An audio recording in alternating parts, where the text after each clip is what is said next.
ఓం శ్రీ సాయిరామ్. శ్రీమద్ భగవద్గీత 14వ అధ్యాయంలోని 15వ శ్లోకం గురించి ఈరోజు తెలుసుకోబోతున్నాం. సాయిరామ్. భగవానుడు గత శ్లోకములో ఇలా అన్నారు: ఎప్పుడైతే జీవుడు సత్వగణము అభివృద్ధిని పొందినదగుతుండగా మరణించునో అప్పుడు అతడు ఉత్తమ జ్ఞానము కల వారి యొక్క పరిశుద్ధములైన లోకములనే పొందున్నారు. ఈరోజు చెప్పేటువంటి 15 శ్లోకంలో ఎలా ఉంటున్నారు: రజసి ప్రళయం గత్వా కర్మ సంగిషు జాయతే తథా ప్రలీనస్తమసి మూఢయోనిషు జాయతే.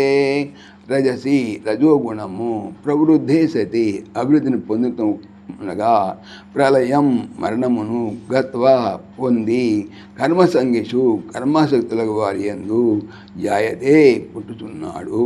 తదా అలాగనే తమసి తమో గుణము ప్రవృద్ధి సతి అభివృద్ధిని పొందినదగుచుండగా ప్రలీన మరణము పొందినవాడు మూఢయోనిషు పామరుల యొక్క లేదా మూర్ఖుల యొక్క అవివేకుల యొక్క గర్భములందు లేక పశుపక్షాదులందు జాయతే పుట్టుచున్నాడు.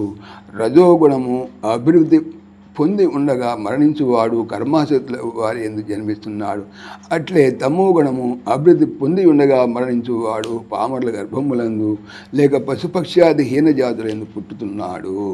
సాయిరామ్.